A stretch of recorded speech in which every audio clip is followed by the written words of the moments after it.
이번 시간에는 이승만 전 대통령 이분과 그 윤석열 대통령의 사주를 비교해보는 그런 시간을 갖도록 하겠습니다. 특히 이분들을 이제 하는 이유는 이 그 현재 가장 이슈가 되고 있는 것이 이 거부권에 관한 부분입니다. 그러니까 거부권을 굉장히 많이 행사했다 이런 것이죠. 지금 이승만 대통령과 윤석열 대통령의 거부권 행사 횟수가 전체적으로 전 역대 대통령들 중에서 1, 2위를 다투고 있습니다.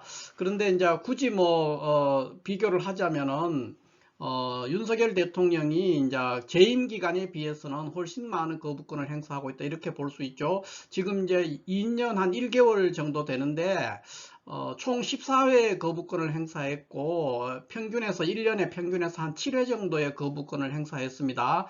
그 다음에 이승만 대통령은 총 12년을 재직하는 중에서 이 45회 그러니까 연평균에서 3.7회 정도를 거부권을 행사했습니다. 그래서 물론 이승만 대통령의 시대와 지금 윤석열 대통령의 시대가 좀 다른 그런 부분도 있겠지만 어찌됐든 역대 대통령 중에서 거부권을 가장 많이 행사했는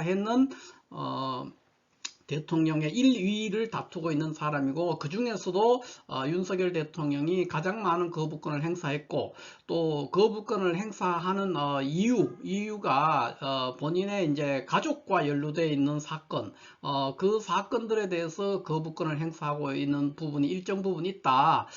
그래서 좀 더 독특한 면을 보이고 있기 때문에 그로 인해서 대통령의 거부권 행사에 대해서 많은 비판이 있고 또 그 끝에는 지금 요즘에 막 대두되고 있는 것이 대통령 거부권을 이렇게 남발했을 때 탄핵을 이야기하는 그런 정치권에서 탄핵을 종종 이야기를 하고 있습니다. 그래서 과연 윤석열 대통령이 거부권을 행사했고 그 끝 말미에 과연 탄핵이 될 것인가 하는 그런 부분을 살펴보는 그런 시간을 갖도록 하겠습니다. 제가 이거 미리 하나 말씀을 드리고 싶은 것은 이 동양에서는 이 사주 그러니까 공인들의 이 사주가 정확하게 알려진 것이 잘 없습니다. 그러니까 특히 연예인이라든가 이런 경우에는 아주 예외적으로 유명인들임에도 불구하고 사주가 잘 알려져 있지 않고 특히 출생시에서 많은 비밀이 있죠. 그래서 서양 같은 경우에는 이 조금만 유명한 사람이면은 분 단위로 이게 생년월일치가 공개가 돼 있어요. 전혀 비밀 사항이 아닌데 동양에서는 이거를 비밀로 하고 있는 그런 성향이 있어서 이 출생시가 대부분 다 알려지지 않는데 왜 이 전직 대통령 이런 경우를 다루느냐 하면은 이분들은 대체적으로 사주가 어찌됐든 어떤 경로로든지 간에 외부로 알려지게 돼 있습니다. 그래서 어느 정도 신빙성이 있는 사주기 때문에 다루는 것일 뿐이고요. 물론 저 개인적으로야 어떤 사람에 대한 호불호가 있을 수가 있죠. 그러나 이 시간은 지금 우리가 명리를 공부하는 시간이기 때문에 제가 누구를 어떤 정치인을 좋아한다, 싫어한다 그거에 따라서 이 사주 자체가 가지고 있는 것을 왜곡해서 엉뚱하게 제가 말은 하지는 않습니다. 그러니까 우리는 집중해야 되는 것이 어떤 구조의 사주를 이런 구조의 사주를 어떤 식으로 해석하는가 하는 그 논리의 정당성 그거에 집중해서 공부를 해서 재밌는 명리 시간을 가져야 되지 개인적인 정치적 선호 그거에 따라서 제가 어떤 사람이 예를 들어서 윤석열 대통령을 굉장히 지지하는 분이라면은 제가 하는 말이 굉장히 껄끄럽게 들리고 기분이 나쁘게 들릴 수 있지만 그런데 신경을 쓰지는 말아 달라는 겁니다. 이거는 이제 사주 자체에 어떤 논리로 그걸 풀고 있느냐 명리를 공부하는 시간이거든요. 그래서 거기에 좀 더 집중을 해 주시고 저도 개인적으로야 좋아하는 대통령도 있고 좋아하는 사람도 있습니다만은 이런 거를 할 때 그런 부분은 제가 굉장히 배제를 합니다. 그냥 이거 명리학적인 논리로서 이걸 어떻게 접근하느냐 그 부분을 살피는 것이 보람이 돼 있다. 그러니까 이런 시간을 우리가 함께 하는데 의미가 있다. 이렇게 볼 수가 있죠. 그래서 본인들이 지지하는 정치인에 대해서 제가 뭐 좋은 말을 할 수도 있고 나쁜 말, 또는 연예인도 마찬가지예요. 어떤 사람에 대해서 좋게 얘기할 수도 있고 나쁘게, 그거는 제 생각이 아니고 이 명리학적인 시각에서 바라보는 어떤 논리의 전개입니다. 그래서 그렇게 된다, 이러이러하기 때문에 이러이러한 결과로 이룰 것이다 하는 그런 분석이니까, 그 부분에 대해서 사사로운 감정들을 조금 배제해 주시고 들어주셨으면 좋겠습니다. 먼저 윤석열 대통령 사주는 제가 여러 차례 이것은 제가 다루었기 때문에 가능한 한 조금만 이야기할 것이고요. 다만 이제 굳이 얘기하려면은 이 사주는 자월 경금의 금수상관격으로서 매우 귀격이라 그랬습니다. 그리고 현재 갑오대운 갑진년, 내년에는 을사년이 됩니다. 이런 이제 국면에 진입해가 있는 상황이기 때문에 이분은 지금 원사주는 이제 굉장히 귀격으로 타고났는데도 불구하고 현재 직면에 있는 어떤 운세, 그 부분에 있어서 이제 다소 어려움이 있기 때문에 좀 시련을 겪고 있다, 이렇게 볼 수가 있죠. 그런 구조, 그러니까 현재 어찌됐든지 간에 윤석열 대통령은 금수상관격으로 매우 귀격인데 그럼에도 불구하고 현재 와 있는 대운과 세운이 어려운 국면에 와 있는 그런 상황이라서 다소 곤란을 겪고 있다, 이렇게 보면 될 것 같고요. 우리가 지금 확인해야 되는 것은 윤석열 대통령은 어찌됐든 지금 자월경금의 금수상관격이 갑오대운 갑진년, 내년에는 을사년이다. 요 구조에서 한번 살펴보는 시간을 갖도록 하고요. 오늘 주로 중점을 둬서 풀어볼 사주는 이승만 대통령 사주가 되겠습니다. 그래서 이승만 대통령 사주는 지금 이제 일반적으로 이렇게 알려져 있습니다. 그래서 이걸 볼 것 같으면 이승만 대통령은 여기 지금 묘월이죠. 그러니까 양력으로는 3월이 되겠어요. 3월. 묘월의 정화로서 지금 지지에서 해묘 합하면서 을목이 투간해서 강력한 편인격이죠. 편인이 용신이 됩니다. 을목 편인이 용신이 돼서 편인격 사주인데, 편인격 사주가 이 기토 식신과 경금 정제를 보고 있는 그런 구조라서 이 구조의 사주는 우리가 이제 격국으로 얘기하면은 인용 식재격이죠. 인용 식재격으로 얘기를 할 수가 있는데, 다만 물론 이게 이제 지지에서 이렇게 해묘합을 하면서 해묘합을 하면서 을목이 투간했어요. 해묘합하면서 을목이 투간해서 을목 편인이 상당히 강력한 을목이다 하는 것은 뭐 인정을 해야 되겠죠.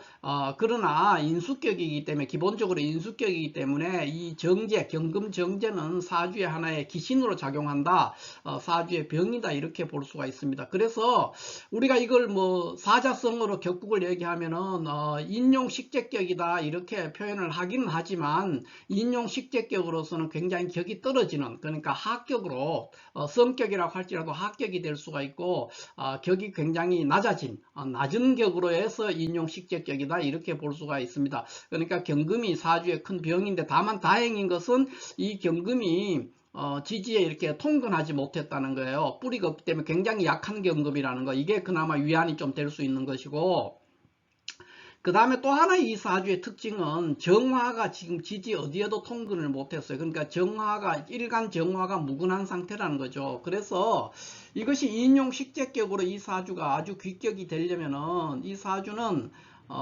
일간이 뭐 그러니까 정사일주라든가 이런 식으로 해서 일간이 매우 강해야 됩니다. 그러니까 편인투식으로, 그러니까 인용 식재격으로 이게 격국이 이루어지려면은 일간과 용신이 매우 강해야만이 의미가 있거든요. 그러니까 이거는 이제 일간이 약한 상태죠. 일간이 통근을 못했는 상태고, 이 사주는 정화 일간이 전혀 통근을 못했고, 경금도 물론 약하다는 걸 좀 위안이 되겠습니다만, 그래서 인용 식재격이라고 이름은 붙일 수가 있는데, 인용 식재격이죠. 인용 식재격이 아주 격이 떨어지는 하격으로 성격되어 있는 그런 인용 식재격이다, 이렇게 보면 되겠고요. 이런 구조가 되면 이제 우리가 보통 선기를 후용한 사주다, 이렇게 봅니다. 그러니까 초중년은 굉장히 길하게 발전을 하는데 말년이 아주 흉하게 되는 그런 구조의 사주라는 것이죠. 선기를 후용한 구조의 사주다, 이렇게 볼 수가 있습니다. 그래서 운에서는 항상 이런 구조의 사주는 병이라든가 정 같은 비겁, 비겁이라든가 또는 인성이 운에서 다시 와도 됩니다. 인성이 오거나 관사를 보거나 이런 식으로 되면 굉장히 발전하고, 경신금이 올 때는 굉장히 복잡한 양상을 보이게 됩니다. 무조건 경금이나 신금이 오면 나쁜 것이 아니고, 경금이나 신금이 올 때 과연 그때 그 일간과 인성의 관계, 일간과 인성 용신이 어떠한 위치에 있느냐 하는 것에 따라서 길할 수도 있고 나빠질 수도 있습니다. 그러나 근본적으로 이 사주에서는 경신금이 운에서 올 때는 좋은 현상은 아니지만 반드시 흉하다 이렇게 볼 수는 없습니다. 그러니까 경신금이 와도 발전할 수 있는데, 그럴 때는 이 용신인수의 향방, 또 일간의 향방, 일주가 어떤 힘을 갖게 되느냐 하는 것이 매우 중요한 요소 중에 하나가 된다 이렇게 될 수 있죠. 그래서 경신금이 운에서 올 때는 전체적으로 용신과 일간이 어떠한 위치에 있고 어떠한 힘을 발휘하느냐 하는 것을 참작하면서 봐야 되고, 무조건 경신금이 오면은 나쁘다, 흉하다 이렇게 판단해서는 안 됩니다. 그러나 기본적으로는 경금이나 신금이 온다는 것은 흉한 운입니다. 이 사주에서는 인수격이기 때문에 경금이나 신금이 온다는 것은 재성을 만나게 되기 때문에 재극인하는 현상이 생겨서 폐운이죠. 그러나 반드시 폐는 아니라는 거예요. 자, 그런 측면에서 본다면은 이 사주는 초년부터 보면은 이렇게 병자, 을해, 갑술, 계유, 임신 이런 운들은 전부 다 길한 운입니다. 그러니까 다 발전을 하죠. 그러니까 태어나서 거의 60년 이상을, 굉장히 거의 70년이죠. 70년을 큰 애로사항 없이 승승장구하면서 지냈었다 이렇게 볼 수가 있습니다. 굉장히 괜찮죠. 그러니까 원사주에 비해서 굉장히 이 원사주는 조금 약간 격이 떨어졌지만은 대운들이 굉장히 거의 62에 임신대운이 왔으니까 굉장히 성장했는데, 물론 이제 임신대운 같은 경우에는 조금 애로사항이 있습니다. 이게 정관이 왔으니까 그렇긴 했지만 거의 50년, 60년 그 시간을 큰 무리 없이 계속해서 발전할 수 있었던 그런 건데, 그 이유는 뭐냐? 인용식재격 사주가, 원사주는 좀 격이 떨어졌지만 대운이 계속해서 발전하는 운으로 흘렀기 때문에 그렇다 이렇게 볼 수 있고, 다만 이제 여기 임신대운 요때는 조금 이제 어려움이 있었지만 아마 크게 어려움은 없었을 것입니다. 그 후에 이제 신미대운, 경호대운에 오는데, 이승만 대통령은 70세 이후에 대통령을 했단 말이에요. 70세 이후에 대통령이 돼서 이분이 이제 12년간 대통령직을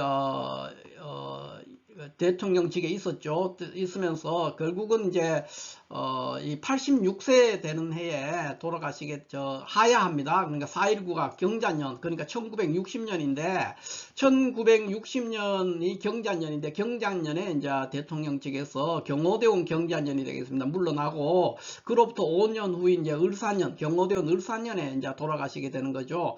이렇게 됐는데, 이제 그거를 볼 것 같으면 이분은 이제 신미대운 같은 경우에는 신미대운의 경금이 왔는데도 왜 괜찮으냐 하면은, 이 신미대운, 그러니까 70대에 있는 신미대운의 인수격 사주가 대운이 이렇게 나쁘게 들어왔어요. 신금이 왔지만 왜 이때 대통령을 할 수 있었냐 하는 것은, 신미대운에는 이제 용신 인수의 세력이 매우 강력하게 발전을 할 수가 있습니다. 신금이 운에서 왔지만 용신 인수가 결코 호락호락하지 않습니다.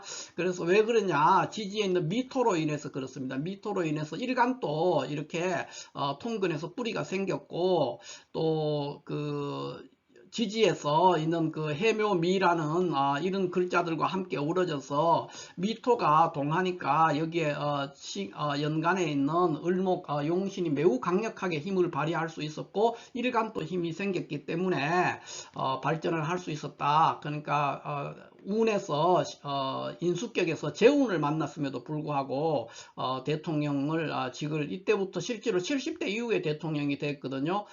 그런 것들이 가능하다는 거죠. 그런 시기에 와 있었다 이렇게 보면 되겠습니다. 그래서 그래서나 이제 이 구조의 사주는 문제가 경호대운 같은 경우에는 이제 굉장히 어려워지게 되는데, 경호대운 같으면은 왜 경호대운 경자년에 대통령직에서 내려왔느냐 하면은 을경합을 해가지고 경호대운 경금이 와서 용신을 묶었어요. 그런데 경자년에 이렇게 또 경금이 왔거든요. 이렇게 되면은 그 직위를 유지하기가 매우 어렵습니다. 그래서 사실상의 탄핵이죠. 국민들로부터 4.19 혁명이 일어나면서부터 사실상 국민으로부터 강제적인 탄핵을 당한 것이죠. 그래서 자리에서 물러날 수밖에 없었고, 을사년 같은 경우에는 뭐냐 하면은 용신이 이제 대운에서 을경합회가 묶여 있는데 또 용신이 왔죠. 그래서 와가지고 을목이 왔는데, 을목이 왔을 때 이 을목이 이 경금을 묶는단 말이에요. 그래서 용신이 다시 왔지만은 이제 경금에서 용신이 묶임으로써 결국은 이때 이제 돌아가시게 되는 그런 구조가 된다, 이렇게 볼 수가 있겠습니다. 그러면은 이제 우리가 지금 살펴봐야 되는 것이 제목에 있는 것처럼 지금 거부권을 윤석열 대통령이 굉장히 많이, 역대 1위입니다. 역대 우리나라가 이 해방 이후에 대통령을 여러 명을 배출했는데 그 중에서 거의 1위에 해당되는 거부권을 단기간에 행사를 했단 말이에요. 그래서 계속해서 대통령의 탄핵에 대해서 정가에서 굉장히 얘기가 많단 말이에요. 뜨겁게 언론에서도 일부 언론에서 다루고 있고, 뭐 직접적이든 간접적인 이 얘기를 한단 말이에요. 그러면 과연 윤석열 대통령이 탄핵이 될 것이냐, 이걸 한번 살펴볼 필요가 있죠. 살펴볼 때 이분은 이제 자월경금의 금수상관격인데 지금 갑오대운 갑진년에 있어요. 그래서 금년은 굉장히 어려운 시련의 한 해가 될 수밖에 없습니다. 그래서 굉장히 어렵습니다. 그 이유는 제가 이미 윤석열 대통령 사주를 여러 번 풀었기 때문에 일종의 극설교가에다가 뭐 재생사를 하는 거, 재극인 뭐 여러 가지 현상들이 있어서 굉장히 어렵습니다. 그러나 지금 내년에 을사년입니다. 그래서 갑진년과 을사년이 윤석열 대통령 입장에서는 매우 시련의 연속인 시간들은 틀림이 없지만은 탄핵까지는 이르지 않을 것이다, 이렇게 봅니다. 왜 그렇게 보느냐?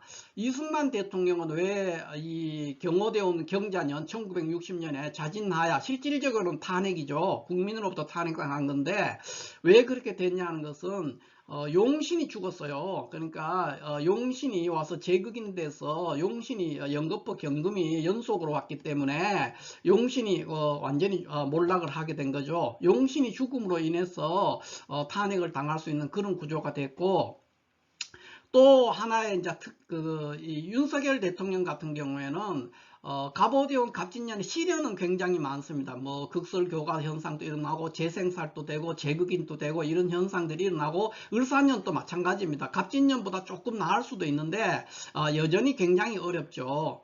굉장히 어렵지만 왜 괜찮느냐면은 이거는 금수상관격이기 때문에 용신이 죽지는 않습니다. 그러니까 용신이 흉신이 동해서 굉장히 어렵다든가 일간의 힘이 약해서 감당을 못한다든가 어려움은 있지만 용신 자체가 죽지를 않는다는 거죠. 그렇기 때문에 시련은 있고, 실질적으로 뭐 식물 대통령과 비슷한 상황에 그런 상황으로 흘러갈 수는 있겠지만, 그러나 탄핵까지는 이르지 않을 것이다, 이렇게 보여집니다. 그거는 이제 왜 그러냐 하면은 용신이 살아있다. 윤석열 대통령은 어렵긴 하지만은 용신이 여전히 멀쩡하게 살아있는 상황이기 때문에 쉽게 탄핵은 당하지 않는다, 이렇게 볼 수가 있고요. 다만 이제 또 하나의 차이점이 뭐냐 하면은 이 이승만 대통령 같은 경우에는 이 을목이라는 편인을 용신으로 쓰고 있고, 윤석열 대통령은 상관, 금수상관격에, 그러니까 뭐냐 하면은 이 사람은 좀 염치가 있는 거죠. 이승만 대통령은 염치라든가 이런 게 굉장히 있어요. 눈치도 있고 염치도 있고, 이래서 좀 조심하는 그런 게 있어 가지고 너무나 이 상황이 아니다 싶을 때 자진해서 내려간 거예요. 자진해서 그 자리에서 물러났지만은 윤석열 대통령 경우는 금수상관이기 때문에 이 사람은 오기, 그 다음에 뭐 승부욕 뭐 이런 거에 불타는 사람이에요. 그리고 이제 거짓말도 매우 잘하는 사람이고, 금수상관이기 때문에 그렇습니다. 금수상관이라고 다 그런 건 아닌데 특히 이 구조에서 이제 재생살, 이 대운, 갑오대운과 갑진년에는 또 을사년도 마찬가지입니다. 그래서 재생산하는 현상이 빚어지는 거예요. 그렇게 되면서부터 인수가 역할을 못하니까 거짓말을 한다든가 쓸데없는 오기를 부린다든가 쓸데없는 승부욕에 집착을 함으로 인해서 굉장히 스스로를 어려운 국면으로 몰고 가게 되는 그런 상황이 벌어지는 것이죠. 그러니까 좀 더 이 윤석열 대통령이 뻔뻔한 그런 스타일이라는 거죠. 굉장히 뻔뻔하고 현실에 대해서 부정하고 그런 건데, 이 인수격을 쓰는 이승만 대통령 그렇게 뻔뻔하지가 않아요. 그러니까 염치를 차린다는 거죠. 그러니까 그 자리에서 4.19 혁명이 일어나니까 물러나 버렸고요. 지금이야 그런 식의 일어나게 될 경우에 뭐 다른 수단들이 또 나올 수 있지만은, 그때만 해도 쉽지 않았죠, 자리에. 그러니까 굉장히 약간의 사람들의 눈치라든가 체면 이런 거를 중시하다 보니까 자리에서 물러난 거예요. 그러나 지금 금수상관계로서 윤석열 대통령은 기본적으로 오기와 승부욕의 화신입니다. 그 다음에 또 굉장히 뻔뻔하기도 하고, 이런 구조의 금수상관격은 평소에는 좋은데 이렇게 대운에 의해서 망가지게 되면은 재극인이나 재생살 뭐 이런 현상이 생기면서 상관이 바로 하게 되면은, 상관이 살아서 펄떡거리게 되면은 거짓말도 굉장히 잘하고, 그 다음에 오기라든가 불필요한 승부욕, 그 다음에 뻔뻔함, 이런 것들이 막 다 드러나는 거예요, 동시에. 그래서 굉장히 스스로를 어려움에 처하게 한다. 을사년도 마찬가지입니다. 지금 갑진년보다 조금 나을 수도 있는데 만만하지가 않은 해라서 굉장히 어려우니까, 갑오대온 갑진년 을사년은 이 두 해는 굉장히 어렵지만, 그러나 용신이 죽지는 않았기 때문에 탄핵으로까지는 흐르지 않을 것이다, 이렇게 보고, 다만 그 을사년 다음에 이제 병오년이 됩니다. 병오년. 이 병오년 같은 경우에는 굉장히 위험할 수 있습니다. 그러니까 당분간 1, 2년 안에 탄핵이 일어나진 않겠지만은, 병오년 같은 경우에는 굉장히 위험한 상황에 처할 수가 있죠. 그러니까 병오년에는 왜 그러냐 하면은, 갑오대운 병오년입니다. 이게 지금 대운이 바뀌어가 다음에 을사년 다음에 바로 을미대운으로 넘어갈 것 같지만 그렇지가 않습니다. 이 사람이 겨울생이기 때문에 병오년에 돼도 여전히 갑오대운에 머물거든요. 그렇게 되기 때문에 갑오대운 병오년이기 때문에, 이 병오년은 굉장히 어려운, 지금 그러니까 갑진을사보다 훨씬 더 어렵습니다. 굉장히 어려운 상황에 직면을 할 거예요. 그래서 이 병오년은 제가 지금 상황에서는 장담할 수가 없다. 그러니까 갑진을사년 중에는 아마 탄핵까지는 가지 않을 겁니다. 고생은 하고 식물 대통령처럼 있겠지만 그러나 그 자체가 탄핵으로 바로 연결되지는 않을 것 같고요. 다만 병오년 같은 경우에는 굉장히 어려운 상황에 직면할 수 있다, 이렇게 볼 수가 있습니다. 왜 그러냐? 갑오대운 병오년이기 때문에 그렇습니다. 아직 대운이 안 바뀌어요. 그러니까 이 앱상으로는 지금 병오년이 되면 을미대운이 될 것 같지만, 실질적으로는 갑오대운, 이게 겨울생이라 자월생이라서 그렇습니다. 그래서 갑오대운 병오년에 한동안 머물어요. 그러니까 연말쯤에 가야 바뀌는데, 그렇게 되면은 탄핵의 가능성도 병오년에는 굉장히 높습니다. 높으나 왜 그에 탄핵이 안 일어날 가능성도 있느냐 하면은 사실 임기 마지막 해거든요. 이 마지막 해이기 때문에 뭐 1년여 정도 남겨놓고, 물론 이제 박근혜 전 대통령 같은 경우 1년 정도 남겨놓고도 탄핵하긴 했지만은 이게 어지간하지 않아 가지고는 이미 한번 경험한 일들이기 때문에 1년 남겨놓고 차라리 대선 전국으로 바로 들어가는 것이 낫지, 조금만 있으면 대선을 한단 말이에요. 근데 바로 그렇게 탄핵으로 갈 것인가 하는 것은 조금 의문이지만, 병오년은 굉장히 큰 시련이 또 한 번 올 것이다, 이렇게 볼 수가 있겠습니다. 자, 이렇게 해서 일단 윤석열 대통령과 이승만 대통령의 그 거부권을 비교하면서 두 사람이 제대로 임기 중에 지금 어떻게 될 것이냐 하는 것. 이승만 대통령은 이제 자진하야를 해서 국민으로부터 탄핵당한 거죠. 그렇지만 윤석열 대통령은 지금 임기 2년을 수행했고 남은 시간들이 있는데, 당분간 1, 2년 안에는 탄핵으로까지는 가지 않을 것이다. 어렵긴 하다. 식물 대통령으로서 있을 것이다. 이렇게 내다볼 수가 있습니다. 그러면 이제 제가 이걸 하나 말씀을 드렸습니다. 사마천 사기에 항우봉기가 있는데 마지막 부분입니다. 사마천이 이제 논평을 한 거예요. 굉장히 양이 많은데 뒷부분에 몇 구절만 제가 옮겨놨는데, 이 내용이 현재 그 윤석열 대통령의 직면해 있는 일들과 굉장히 비슷한 부분이 있어서 하나의 이 사마천 사기 항우봉기 끝부분을 제가 한번 옮겨봤습니다. 그래서 이걸 같이 한번 읽어보면서 지금 윤석열 대통령이 처해 있는 거나 또는 그 어떤 여러 가지 정치 행위, 그런 것들과도 굉장히 밀접한 부분이 있어서 한번 우리가 생각해 볼 필요가 있다. 이렇게 해서 제가 이걸 소개하니까 한번 같이 읽어 보도록 하겠습니다. 자, 여기 보면 이렇게 돼 있어요. 사마천에서 항우가 어떻게 행동했냐면은, 항우가 항상 자기 스스로가 이 공벌, 그러니까 다른 나라나 이런 거를 정벌하는데 굉장히 힘을 쓰고 그거를 굉장히 자랑스러워 했다는 거예요. 그러니까 작은 공벌해서 분기사지 불사고 그랬으니까 그 사사로운 그 가벼운 어떤 꾀 같은 거 이런 거를 굉장히 지혜라고 자랑하면서 옛날에 어떤 좋은 모범스러운 것들을 그거를 배우려고 하지 않았다는 게 불사고한 거예요. 그래서 위 패왕지요. 그러니까 패왕의 업을 이루었음에도 불구하고 여기 역정 그랬으니까 힘으로 정벌하려고 그런데 굉장히 심취해 있었고 힘으로 정벌을 다른 나라나 제후국들을 힘으로 정벌하고 또는 타인을 힘으로 정벌하고 그 다음에 천하를 그런 식으로 경영하려고 했기 때문에 5년 만에 집권한 지 5년 만에 그 나라가 망했다. 그래서 졸망기국 그랬으니까 5년 만에 집권한 지 5년 만에 나라가 망했고 그 다음에 그 자신은 어떻게 됐냐, 신사동성 그랬으니까 그 자신은 동성에서 죽었어요.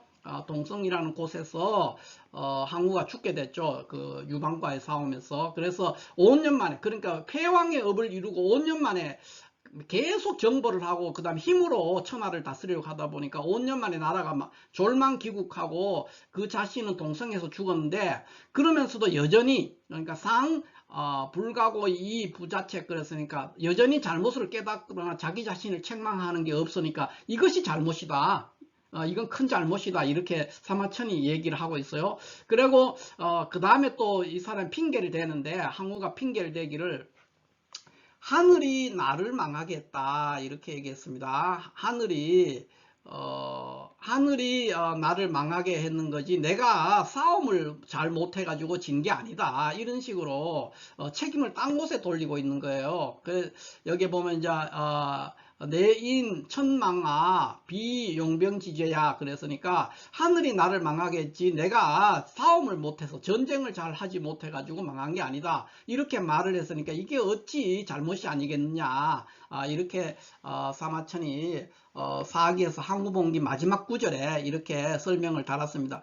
지금 보면은 이제 윤석열 대통령이 굉장히 그 검찰이라든가 이런 힘에 의존해서 통치를 하는 정치든 통치든 이런 걸 하는 현상을 굉장히 많이 보이고 거부권을 행사하는 그 부분에도 굉장히 오기라든가 불필요한 승부욕에 불타서 굉장히 막무가내식 거부권도 많이 행사하고 있단 말이에요. 그래서 이런 그 부분들이 다 항우의 지금 5년 만에 망해는 항우의 그 행태와 굉장히 비슷하지 않나 하는 생각에서 제가 사마천 사기 항우봉기 마지막 구절을 잠깐 여기 지면이 좁아서 많이는 인용을 못해 조금 인용을 했고 한번 알아봤습니다. 자, 이렇게 해서 오늘은 이렇게 그 이승만 대통령을 통해서 보는 윤석열 대통령이 탄핵 가능성이 있느냐 없느냐, 그 부분에 대해서 한번 살펴봤습니다. 주로 이 거부권에 관한 거부권을 행사하는 것으로 인해서 굉장히 여론이 악화되어 있고 그것이 이승만 대통령 물론 거부권 행사했는 것 때문에 탄핵을 당하거나 물러난 건 아니죠. 그러나 두 사람 다 지금 굉장히 국민적인 지지율이라든가 여론의 악화에 직면해 있다, 이렇게 볼 수가 있겠습니다. 자, 이렇게 해서 오늘은 이승만 전 대통령과 윤석열 대통령이 사주를 비교 분석 한번 해보는 그런 시간을 가졌습니다. 감사합니다.